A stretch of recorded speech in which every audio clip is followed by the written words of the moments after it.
안녕하세요. 귀인으로 인해 극적으로 인생을 구해낼 수 있었던 40대 여자입니다.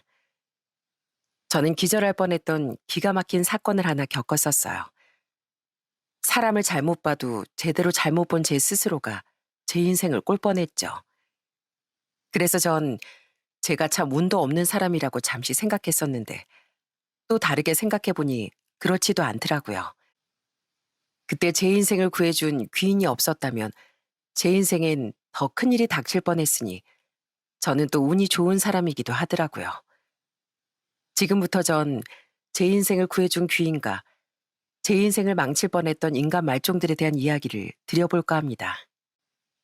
제겐 중학교와 고등학교를 함께 나온 정말 친한 친구가 한 명이 있었어요.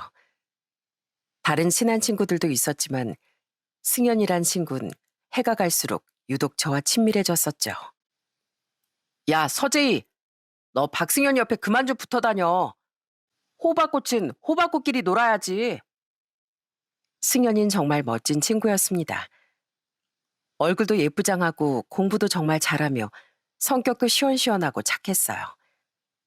그에 반해 전 공부야 좀 잘하긴 했지만 승연이보단 못했고 얼굴도 그냥저냥 평범했었고요. 친구는 중학생 때부터 남학생들의 선망의 아이콘이기도 했는데 가끔 짓궂은 남자애들이 만만한 절 저렇게 놀려대기도 했습니다. 친구에게 다가가긴 어려웠기에 괜히 옆에 있던 절 빌미로 친구 옆에 알짱거리고 싶었던 거예요. 저도 화가 나서 어릴 적엔 소리를 빽 지르기도 했지만 그럴 때마다 그 친구는 더 불같이 화를 내며 그 애들에게 쏘아붙이곤 했었죠. 야, 승연아, 넌 처음에 나랑 왜 친해지고 싶었어? 난 네가 예쁘고 착하고 공부도 잘해서 너무 멋져 보였는데 넌 다른 애들보다 왜 날 더 좋아했는지 잘 모르겠더라. 친구는 학년이 올라가며 다른 반이 되었어도 고등학교 올라가서도 절 제일 좋아했습니다. 때론 질투까지 날 정도로 멋있던 친구가 대체 왜 절 저렇게 좋아해 줬는지 궁금해 한 번은 저런 질문을 한 적이 있었어요. 그러자 그 친구는 웃으며 이렇게 대답해 주더군요. 정의롭고 멋지잖아. 너 기억나지? 우리가 친해졌던 중학교 1학년 때 왜 학기 초에 날 질투했던 여자애들이 나한테 했던 짓, 우리 부모님이 이혼하셨다는 걸 알고 아빠도 없는 애라면서 날 얼마나 비웃었어. 그때 아직 나랑 친하지도 않았던 네가 기죽어 있던 나 대신 화내줬잖아. 니들은 부모님 두 분 다 계신데 가정교육도 제대로 못 받았냐고. 그때부터 넌 내게 영웅이나 마찬가지였어. 아, 그거? 기억은 하지만 설마 그걸로 여태 나한테 고마워했었다고? 아, 좀 쑥스럽네. 친구는 이혼 가정에 대한 시선이 지금보다 훨씬 곱지 않았던 당시 국민학교 시절 이혼 가정에서 자랐다며 친구들에게 소외까지 당했었다더군요. 그 얘길 고등학교 시절이 돼서야 전 처음 듣게 됐고요. 친구는 중학교에 들어온 후 또 그런 놀림을 받게 됐을 때 잔뜩 위축된 상태였다고 합니다. 그런데 친하지도 않았던 제가 자신의 편을 처음으로 들어주자 너무 고마웠다네요. 그렇게 우리의 우정은 해가 갈수록 두터워졌습니다. 우린 서로의 집에도 자주 놀러 갔었어요. 저희 부모님도 두 남동생도 예쁘고 착했던 친구를 항상 반겨주었고 혼자 힘들게 친구를 키워주신 친구의 어머니도 늘 절 두 팔 벌려 환영해 주셨죠. 아줌만, 우리 제이한테 항상 고마워. 우리 승연이랑 잘 지내줘서 착하고 싹싹한 우리 제이 아줌마가 확 작은 딸 삼아버릴까? 인자하고 상냥하신 친구의 어머니가 전 참 좋았습니다. 그렇게 친하게 지냈던 친구는 열심히 공부한 끝에 서울의 법대에 입학했어요. 저도 열심히 공부해 서울의 한 대학에 들어가며 우린 사이좋게 서울로 상경했죠. 비록 학교끼리 거리가 있어 함께 자취하지 못했지만 그래도 우린 낯선 서울에서 자주 만나며 많이 의지를 했었습니다. 난 어릴 적부터 꿈이 법조인이 되는 거였어. 알지? 우리 엄마 아빠랑 할머니한테 시집살이 엄청 당하다 재산 분할도 양육비도 제대로 못 받고 쫓겨나신 거. 우리 엄마처럼 무지하고 힘없는 사회 약자들, 특히 여자들을 도와주는 변호사가 되고 싶었어, 난. 어머니의 불행을 보고 자랐던 친구는 변호사의 꿈을 이루기 위해 정말 열심히 공부하더군요. 법대 졸업한 뒤 친구는 고시촌에 틀어박혀 사법고시 준비에 집중했죠. 당시 졸업 후 서울의 회사에 취업해 직장인이 됐던 전 그런 친구를 자주 챙겨주었습니다. 야, 너 맨날 라면만 먹고 살지? 너 건강 망가지면 변호사고 뭐고 아무 소용 없어지는 거야. 자기 몸도 못 챙기고 골골대는 변호사한테 누가 의뢰를 하냐? 다음 주에 또 해다 줄 테니까 반찬 잘 챙겨 먹어. 밥만 해 먹으면 되잖아. 너 건강이 제일 큰 재산이다. 다음 주에 왔는데 반찬 그대로 남겼으면 바로 너희 어머니한테 전화해서 이를 거야. 너 몸 축내면서 공부한다고. 야, 승연아, 너 그 구멍 난 옷 좀 버려. 거지가 친구하자고 하겠네. 됐어.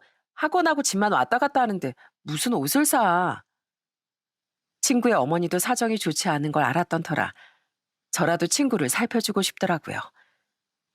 전 친구의 쪽방에 찾아가 반찬도 냉장고에 잔뜩 넣어주고 절대 돈은 받지 않던 친구에게 옷을 사다 주는 등 힘든 처지의 친구를 많이 도와줬었죠. 워낙 어릴 적부터 친했던 친구였으니 제 자매 같은 느낌이 들어 더 신경이 쓰였던 것 같아요. 친구는 대학을 졸업한 지 3년 뒤 드디어 고시 합격해 변호사가 됐습니다. 친구가 합격한 날 전 삼겹살집에 데려가 친구에게 축하 파티를 열어줬어요. 그날 취기가 얼큰하게 올랐던 친구는 절 부둥켜 안고 꺼이꺼이 울었죠. 제 네가 아니었으면 나 정말 힘들었을 거야. 이 은혜는 내가 두고두고 갚을게. 야, 갚긴 뭘 갚아. 너 너희 어머니한테나 효도하면서 살아. 내가 뭐 대단한 걸 해줬다고. 그 뒤 고향에 남아 계시던 친구의 어머니는 절 집으로 초대해 성대한 식사를 대접해 주셨어요. 너무 고맙다면서요. 친구 또한 제게 선물도 자주 사주고 함께 식사라도 하는 날엔 절대 밥값을 못 내게 하는 등 제게 고마움을 갚으려 애를 쓰더라고요. 시간이 흐르며 우린 전보다 얼굴을 많이 못 보게 됐습니다. 변호사로서의 능력을 인정받으며 승연이는 점점 바빠졌고 저도 이직을 하며 출장도 잦고 일도 바빠져 자주 만나지 못하게 된 거죠. 그래도 우린 1년에 서너 번은 꼭 만나 밥을 먹고 안부를 물으며 술도 한잔하곤 했어요.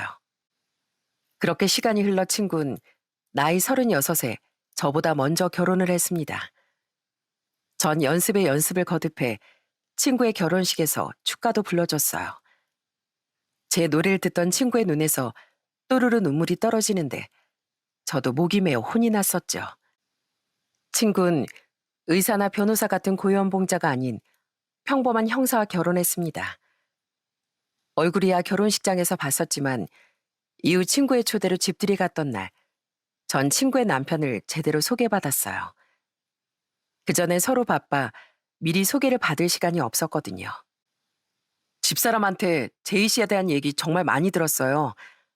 은인과도 같은 고마운 친구라고요. 그래서 제가 얼마나 뵙고 싶었는지 모릅니다. 그날 보니 친구의 남편은 정말 착하고 반듯한 사람이더군요.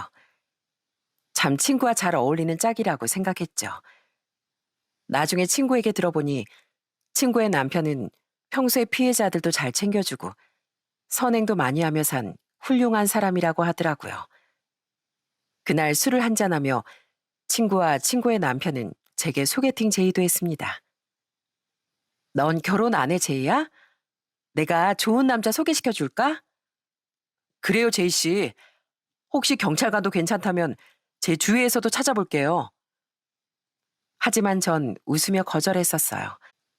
전 20대 후반 시절부터 34살까지 만났던 남자친구와 남자친구의 해외 이민 문제로 이별했었거든요. 그 사람은 그 나라에 좋은 기회를 얻어 이직하게 됐었는데 제가 자신과 함께 그 나라로 이민해 살길 바랬었어요. 하지만 전 한국에서의 모든 걸 포기하고 그 낯선 나라에서 살긴 두렵더라고요. 그렇게 우린 현실 앞에서 이별을 했었죠. 그렇게 헤어지긴 했었지만 제가 많이 좋아했던 사람이었는지라 이별의 후유증이 참 오래 가더라고요. 그래서 친구들이 다 결혼할 때 전 여전히 아직 누군가를 만날 생각이 없었습니다. 그래서 주위에서 소개팅을 권유해도 마음이야 헛헛했지만 정리가 덜 된 마음으로 누군가를 만나는 건 예의가 아니라고 생각해 모두 거절했던 거예요. 그래도 시간이 약이라고 30대 후반쯤으로 접어들자 제 마음도 모두 정리가 되더군요. 그리고 그쯤 엄만 제게 자꾸 결혼을 독촉하셨어요. 네 동생들이야 너 다음으로 장가 가면 된다 쳐도 마흔이 거의 다 된 장녀가 계속 시집을 안 가니 이 엄마 아빠 마음이 편하겠니? 아니, 남자친구가 있어야 결혼을 하죠. 그래서 엄마가 이번에 친구한테 괜찮은 결혼 정보회사 하나 소개받아 왔다. 그 친구 딸도 거기서 남자 만나서 결혼했대. 그 둘이 지금 얼마나 알콩달콩 잘 사는지 몰라.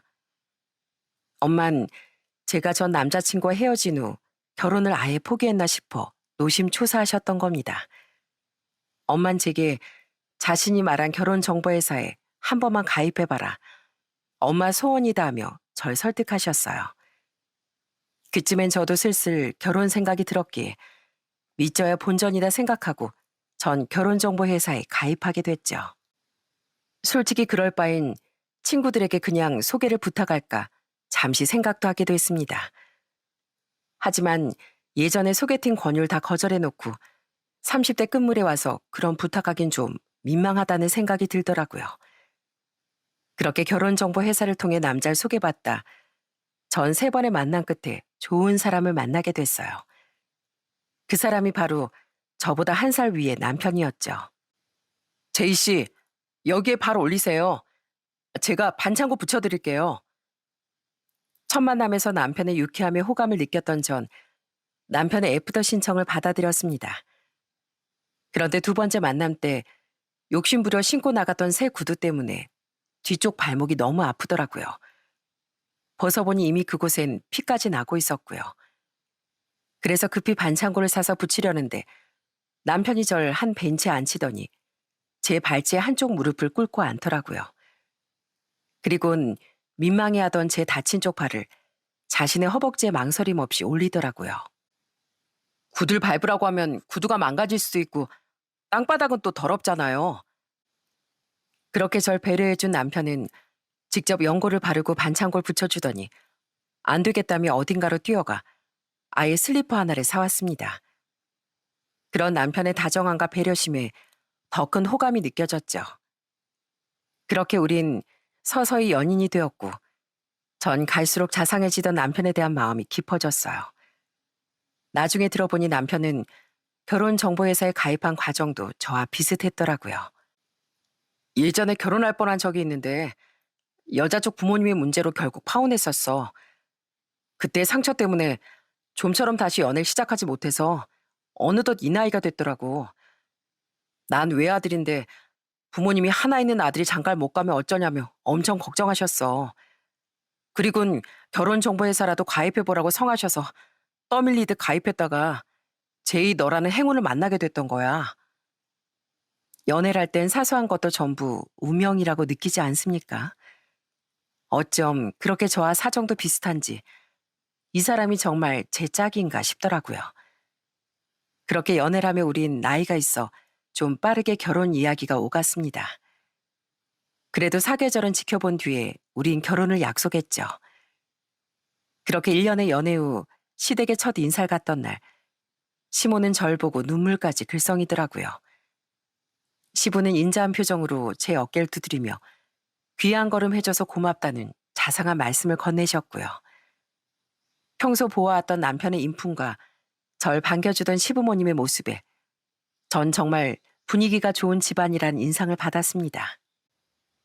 제이 네가 포도를 좋아한다고 들어서 내가 백화점까지 가서 사온 거야. 어서 먹어봐. 당신도 참 어려운 자리에서 먹는 거 강요하면 사람 체해. 아까 밥 먹을 때도 자꾸 당신이 고기를 숟가락 위에 얹어주는 바람에 제이가 과식한 것 같더만. 제이야, 천천히 하나씩 편하게 먹거라. 그런가? 내가 주책이었나? 아니에요, 어머님. 고기도 너무 맛있어서 제가 많이 먹은 거고, 포도도 저 정말 좋아해요. 우리 제이는 말도 참 예쁘게 하지. 내 며느리가 아니라 아주 딸 삼고 싶네, 딸. 시부모님은 제게 정말 잘해주셨습니다.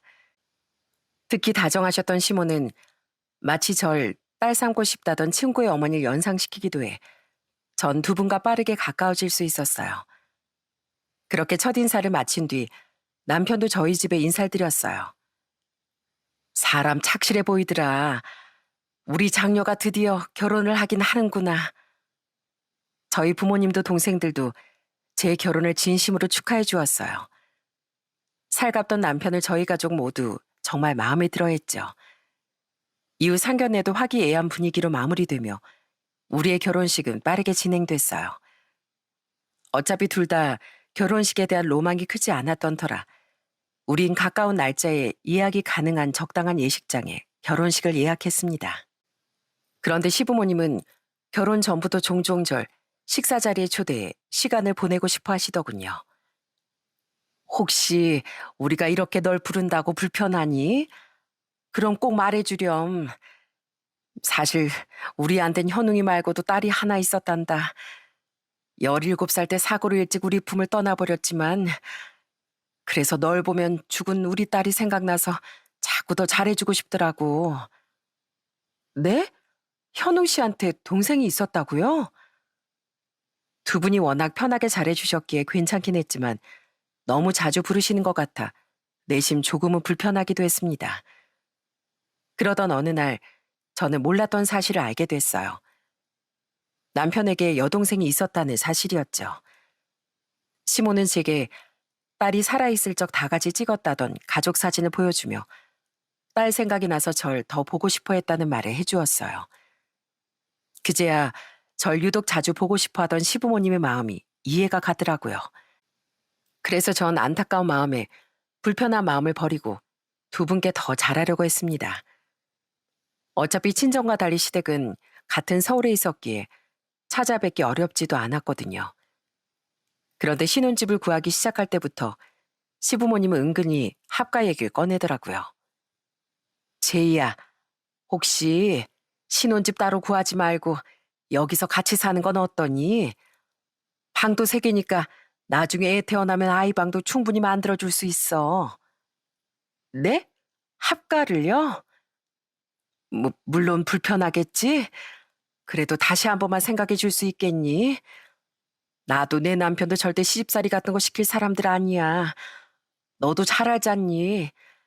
그냥 진짜 우리 딸처럼 우리랑 오순도순 재밌게 같이 살 수는 없을까? 물론 자식이 다 크면 독립시켜야 하는 건 맞지만 딸 잃고 하나 남은 아들마저 떨어져 산다고 생각하니 너무 외로워서 우리가 정말 잘해주마. 우리 현웅이보다 널 더 아껴주면서 살게. 넌 혼수 같은 것도 하나도 안 해와도 된다. 우리가 다 새 걸로 마련해 주마. 솔직히 좀 망설여졌습니다. 두 분이 좋은 분이라는 걸 알지만 합가는 다른 문제니까요. 괜히 좋았던 사이도 멀어지게 하는 게 합가라는데 섣불리 결정할 수가 없겠더라고요. 남편은 시부모님과 마찬가지로 자신의 부모님을 걱정해 은근히 합가를 원하는 내색을 보였습니다. 하지만 제 의견을 존중하겠다고 말했죠. 나랑 부모님이 살던 집에 네가 들어오는 일이니까 온전히 난 네 결정에 맡길게.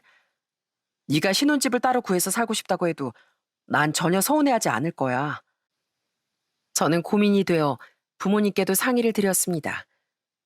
사정을 들으신 부모님은 안타까운 표정으로 제게 이렇게 조언하셨죠. 우린 자식이 셋이지만 두 분께는 현웅이 하나라며 게다가 평생 일찍 보낸 딸을 그리워하기까지 하셨다니 그 마음이 얼마나 문드러지셨겠니. 강요는 않겠다만 좋은 마음으로 배려해드리는 것도 좋을 것 같구나. 고민 끝에 결국 전 합가를 결정했습니다. 그런 제 결정에 남편도 시부모님도 정말 고마워했어요. 시모는 제 손을 잡고 눈물까지 주르륵 흘리셨죠. 그렇게까지 좋아하시는 모습을 보니 제가 결정을 잘했구나 싶더라고요. 제이야, 여긴 우리 회사 부장님, 여긴 우리 부서 직원들. 어? 대표님, 못 오신다더니 여기까지 와주신 거예요? 정말 감사합니다. 제이야, 이분은 우리 회사 대표님이야. 결혼식 날 남편은 피로 현장을 돌며 자신의 친척들, 직장 동료들, 친구들을 모두 인사시켜줬습니다. 남편에게 친구나 지인 얘기를 들어본 적은 거의 없어서 몰랐는데 남편은 친구도 지인도 꽤 많은 사람이었더라고요. 하긴 성격이 그렇게 좋았으니 주위에 사람이 많은 게 당연한가 싶었죠. 회사 대표님까지 오신 걸 보니 회사 생활도 정말 잘하고 있구나 싶었어요. 그렇게 행복한 결혼식을 마치며 딱 하나 아쉬웠던 건 제 친구 승연인 제 결혼식에 참석하지 못했다는 겁니다. 미안해, 제이야. 진짜 네 결혼식은 무슨 일이 있어도 참석하고 싶었는데. 당시 승연인 딸을 임신해 만삭인 상태였어요. 그래도 그 몸으로 꼭 제 결혼식에 참석하고 싶어 했는데 친구 아이 모두에게 문제가 생겨 출산까지 병원에 입원을 하게 됐습니다. 그래서 원래 해주기로 했던 축가도 취소했지만 그래도 친구는 웬만하면 결혼식 참석만은 하려고 하더라고요. 야, 그러다 너나 애 큰일 나면 어쩌려고 그래. 괜찮아. 제발 너 네 몸부터 생각해. 그런 친구를 말리느라 오히려 제가 진땀을 뺐네요. 그리고 제 결혼식 전날 친구는 예정일보다 일주일 일찍 아이를 출산까지 하게 되어 끝내 제 결혼식엔 불참하게 됐죠. 어차피 참석하지 못할 몸이었지만 친구는 결혼식이 끝난 뒤 제게 전화해 그렇게 사과를 하더라고요. 심지어 전 축의금으로 100만 원을 했었는데 친구는 200만 원을 축의금이라고 제 계좌로 보내줬으면서도 끝까지 사과를 했습니다. 그렇게 하나의 아쉬움이 남긴 했지만 그렇게 시작된 결혼 생활은 참 행복했어요. 전 사실 결혼식에 들어간 돈만 빼면 거의 맨몸으로 결혼한 거나 마찬가지였습니다. 집도 남편과 시부모님이 살던 집에 살게 됐었고 저희 방에 들어갈 새 혼수도 전부 시부모님이 마련해 주셨거든요. 그것만은 제가 마련하겠다고 말했었지만 시몬 이렇게 말하며 제 고집을 꺾으시더라고요. 네가 우리 위해서 어려운 결정해 준 거 다 안다. 이 집에 들어와 준 것만으로도 고마운데 그 이상 우리가 뭘 바라겠니? 이렇게라도 너한테 고마움을 표현할 수 있게 해주렴. 그리고 솔직히 난 일찍 보낸 우리 딸한테 못 해준 혼수 너한테 해준다는 마음이 들어서 괜히 위로가 된다. 그렇게 결혼한 뒤 전 예상보다 더 행복한 시간을 보냈답니다. 아유, 아가, 일하느라 힘든 애가 무슨 밥을 한다고 그래. 얼른 앞치마 풀어. 에이, 그래도 어떻게 어머님 혼자 힘들게 둬요. 저 자취기간도 길고 손도 야무진 편이라 음식 잘해요. 그럼 나한테 뭐 재료 손질해야 되는지 시켜라. 그럼 내가 다 해주마. 넌 지휘만 해. 설거지는 일단 네 시애비랑 현웅이한테 다 하라고 하고. 전 시집살인커녕 완전 공주 대접을 받으며 지냈어요. 시부모님은 제가 집안일을 하려고 하기라도 하면 큰일이라도 난 듯 달려와 제 손에서 바로 일감을 빼앗으셨죠.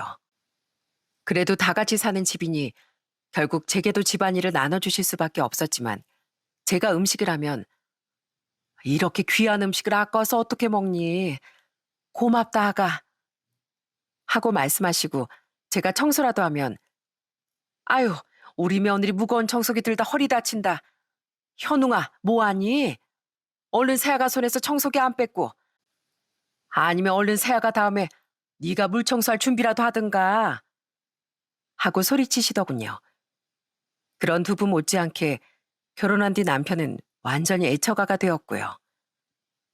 여보, 오늘도 고생 많았어. 얼른 타. 어머, 당신 아까 6시에 퇴근했다며. 여태 집에 안 갔어?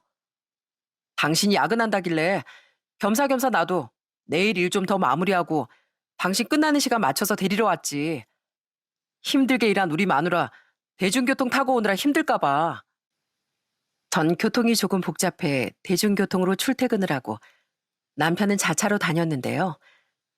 제가 야근이라도 하는 날엔 남편은 무조건 절 데리러 왔습니다. 전 집에서 별로 하는 것도 없는데 늘 제 어깨며 다리를 주물러주며 고맙다는 말을 하기도 했죠. 힘든 거 하나 없는데 자꾸 뭘 고생했다고 하고 고맙다고 해.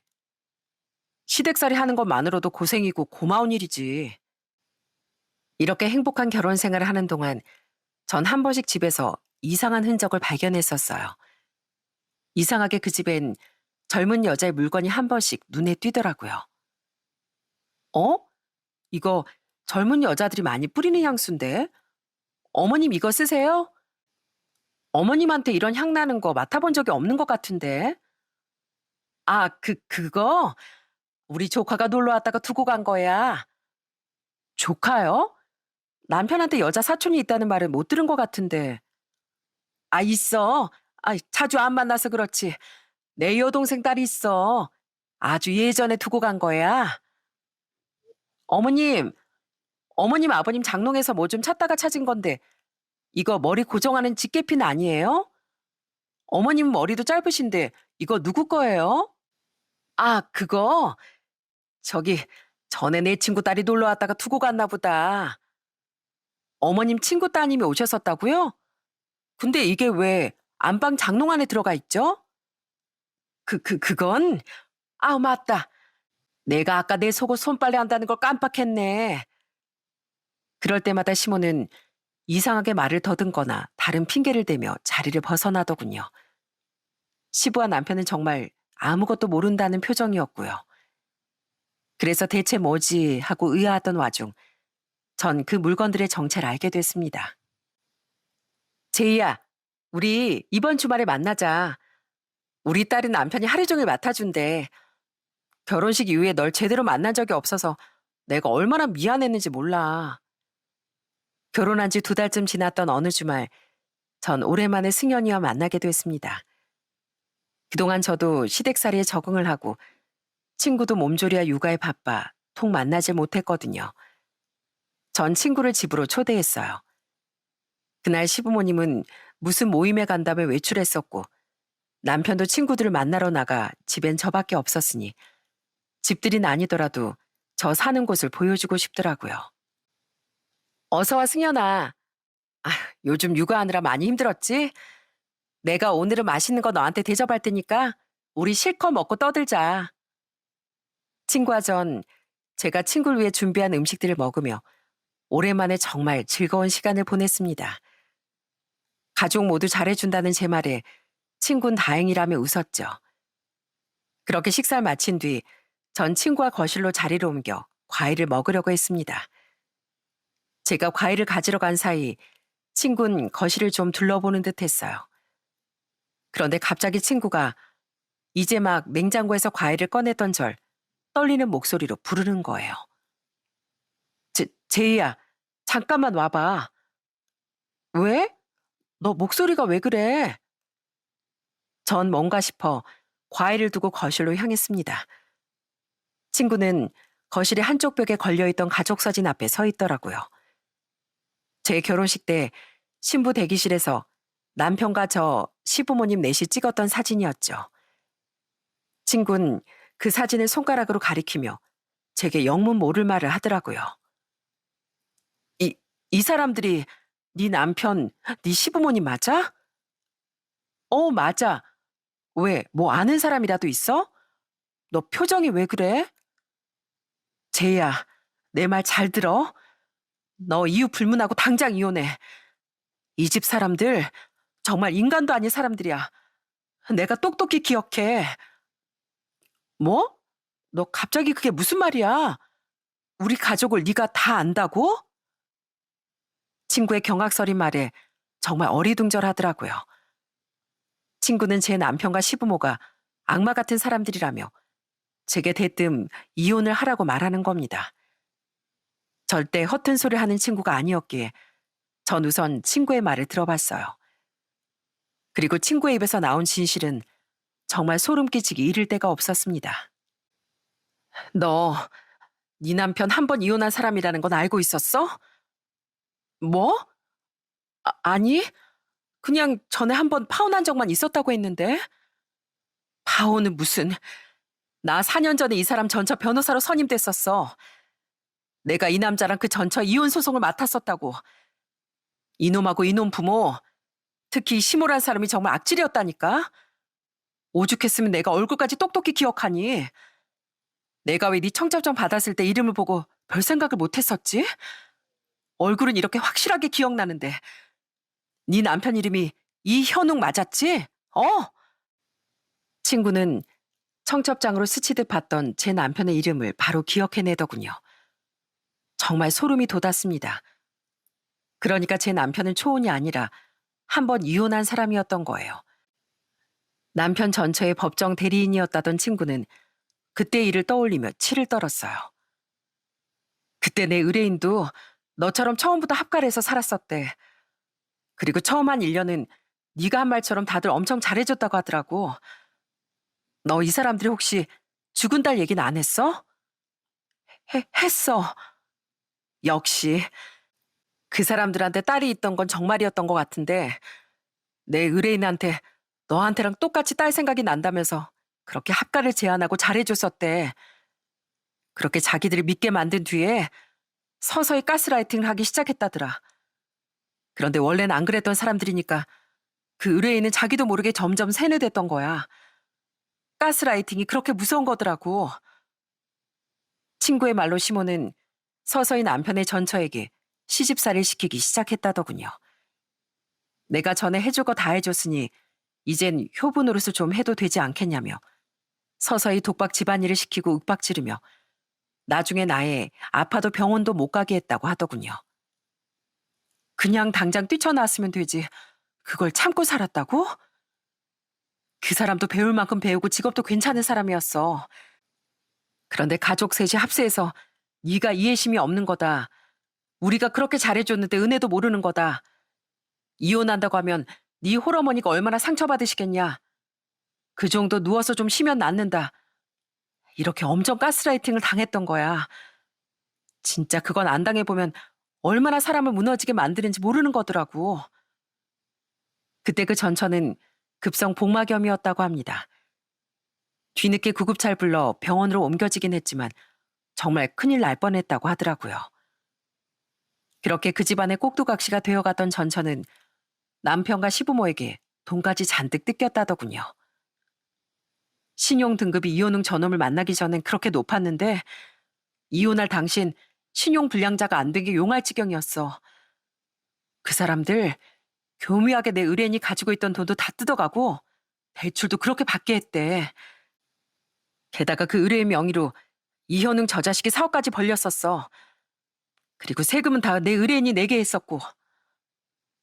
그럴 수가. 어디 그뿐이게? 저놈 점점 바람도 상습으로 피웠다더라. 특히 유흥주점을 그렇게 좋아했대. 제일 악질은 저 시무란 사람이었어. 의뢰인은 알고 보니 불임이었는데 애도 못 낳는 불량품이 계집질도 이해 못해주면 혀를 깨물어야 한다면서 그렇게 마음에 상처를 줬다더라. 그러니까 결국 의뢰인은 가장 큰 약점이었던 불임 때문에 더 위축돼서 더 그들의 손에 휘둘렸었던 거야. 남편의 전처는 처음엔 내가 뭘 잘못해서 가족들이 변한 거겠지. 내가 애를 못 낳아서 다들 화가 난 거겠지 하며 그렇게 스스로를 자책했다고 해요. 그러다 서서히 정신이 들어 결국 그 집을 뛰쳐나와 변호사던 제 친구와 연이 닿았던 거라고 하더라고요. 듣는 나도 정말 속이 뒤집어져서 나 정말 최선을 다해 그 사람 도왔었어. 이혼 소송이 마무리될 때까지 거의 1년이란 시간이 걸렸지. 진짜 우라통이 터지더라. 결국엔 재산 분할도 어느 정도 받고 정신적 위자료도 다 받아내긴 했는데 그래도 그 의뢰인한테 남은 피해는 막심했지. 친구는 법정에서 남편과 재판에 참석했던 시부모의 얼굴도 모두 봐서 기억을 다 하고 있었다고 해요. 특히 세 사람은 제 친구를 따라 나와 그렇게 진상까지 피웠다고 하네요. 당신 뭐 제대로 확인은 하고 나랑 우리 부모님을 이딴 식으로 몰아가는 거야? 우린 저 여자한테 잘해준 죄밖에 없어. 물론 내 아내가 상처를 받았을 수도 있지만 그건 그냥 우리가 실수한 거지. 뭐 당신은 실수 안 하고 살아? 내 말이 그 말이다. 여자가 무슨 변호사야? 네가 변호사면 다야? 무슨 말도 안 되는 말로 우리한테 돈을 뜯어가려고 들어? 변호사란 것들은 죄다 말만 번지르르한 사기꾼인 거 모를 줄 알고? 이런 일이 있었기에 제 친구는 사진을 보자마자 그들의 얼굴을 바로 알아봤던 겁니다. 정말 소름이 돋더라고요. 찬물을 2컵이나 마신 뒤에야 놀란 가슴을 진정시켰던 전 당장 헤어지라며 난리였던 친구에게 말했어요. 우선 내가 알아서 할게. 얘기해줘서 정말 고마워, 승연아. 아니야, 내가 도와줄게. 그 인간들 진짜 보통이 아니라니까. 너 이혼한다고 할 때 내가 옆에 있을게. 다들 나보면 기절할걸? 내 얼굴 분명 알아볼 거야. 너한테 오리발 내밀 엄두도 못 낼 거야. 그래도 네가 나한테 자기들 정체를 말해준 걸 알고 너한테 보복이라도 하면 어떡해. 너 모르니? 내 남편 형사야, 형사. 친구는 가족들이 돌아올 때까지 제 옆에 있겠다고 말하더군요. 그래도 전 이미 고마운 진실을 말해줬던 친구를 더는 말려들게 하고 싶지 않아 우선 돌려보냈습니다. 그리고 마음을 단단히 먹은 뒤 저녁에 집으로 돌아온 시부모와 남편에게 굳은 표정으로 말했어요. 저 이혼하고 이 집에서 나가겠습니다. 아니, 혼인신고도 안 했으니 이혼도 아니네요. 우리 그만 헤어져. 뭐? 아니, 그게 대체 무슨 소리냐? 여보, 갑자기 헤어지겠다니 왜 그래? 전 황당해하던 그들에게 친구의 이야기는 쏙 빼고 제가 모든 진실을 알게 됐다고 말했습니다. 당신 상습적 바람에 유흥해 전차한테 돈도 그렇게 뜯어냈다며? 어머님, 아버님, 아니, 그쪽들은 그렇게 그 여자 가스라이팅해서 사람을 부려먹고 서럽게 만들었다면서요?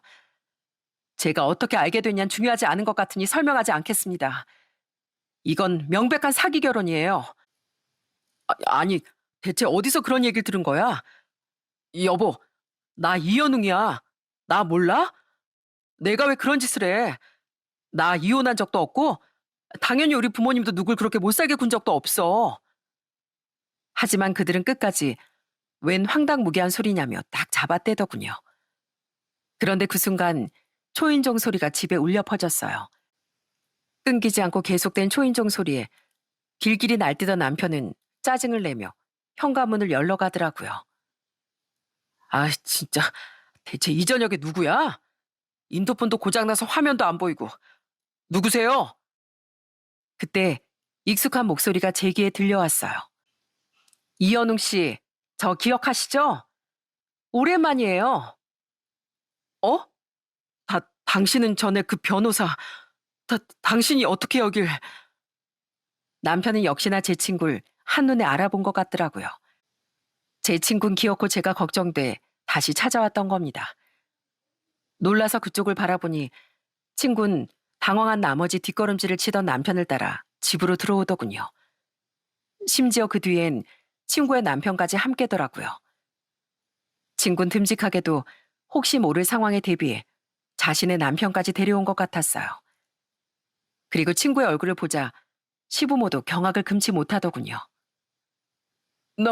넌... 네, 다들 절 기억하시네요.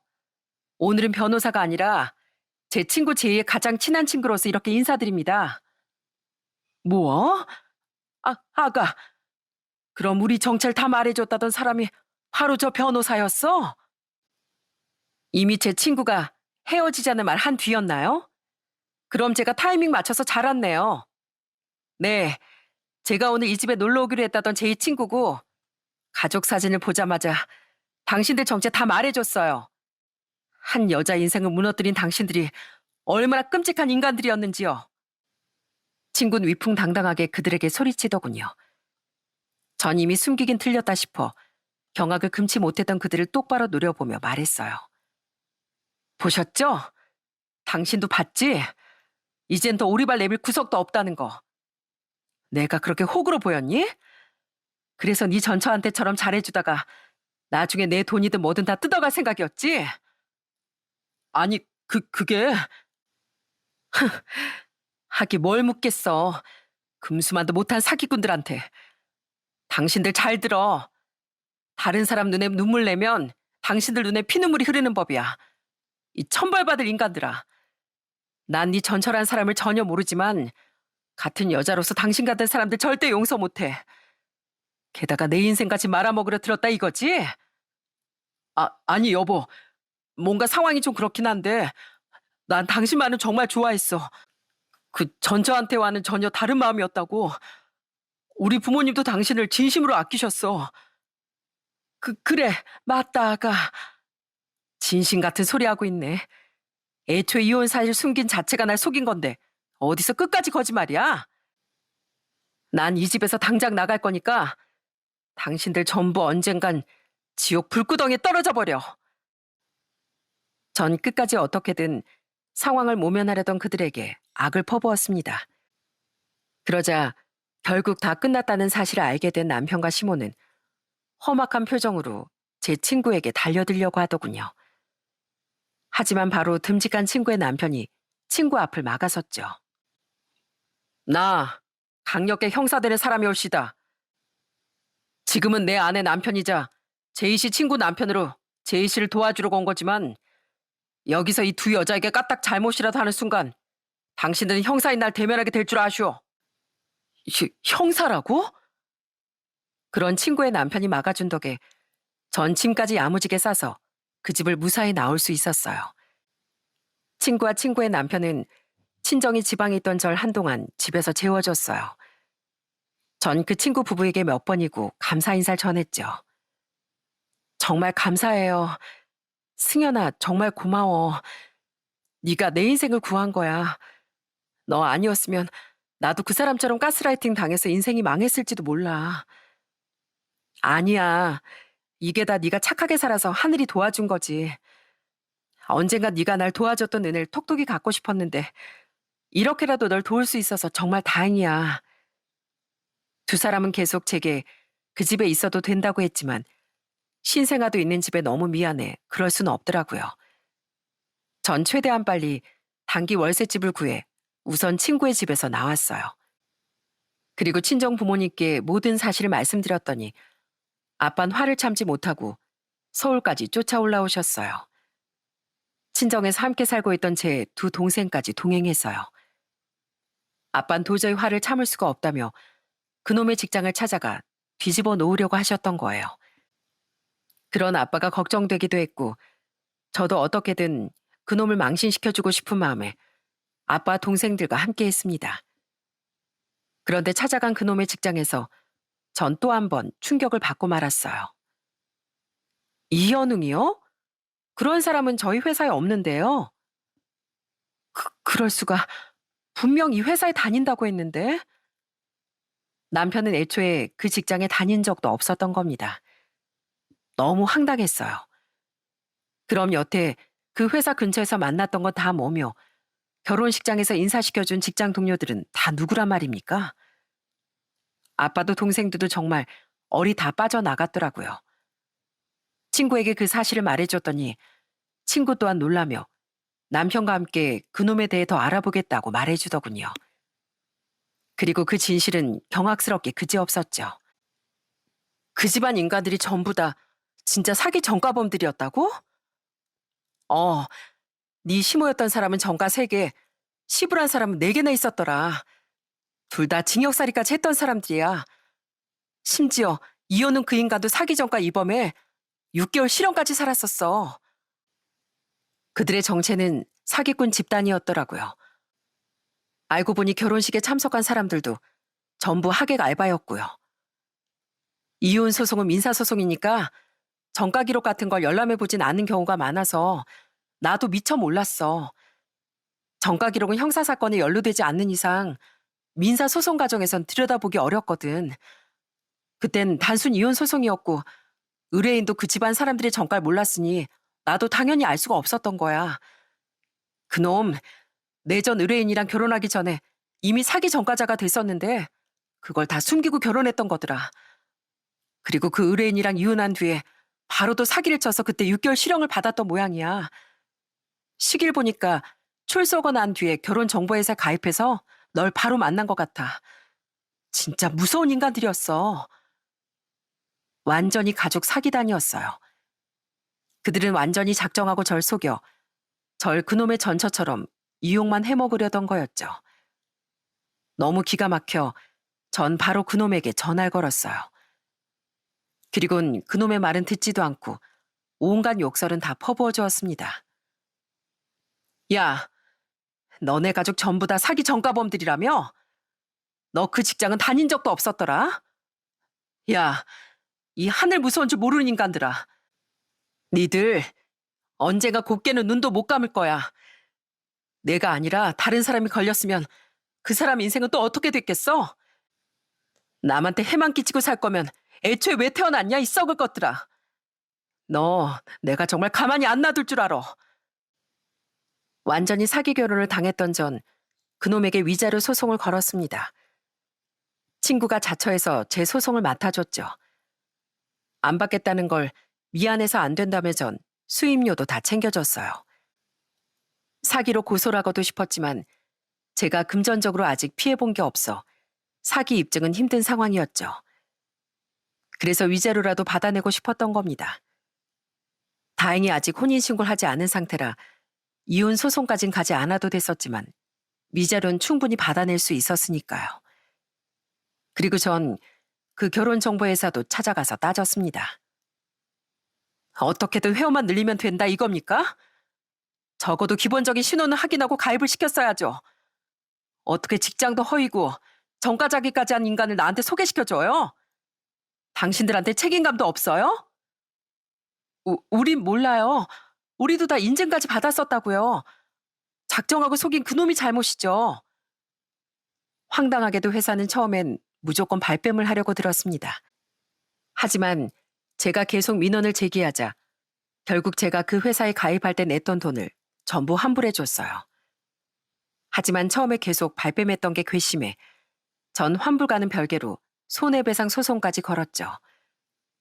그 결과 전 소액이나마 그들에게 배상금도 받아낼 수 있었어요.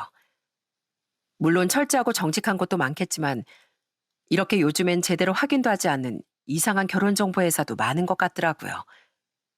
또한 전 그놈에게 위자료도 1,000만 원을 받아낼 수 있었습니다. 그리고 듣기론 그 결혼정보회사에서 그놈에게 또 손해배상 소송을 건 모양이었어요.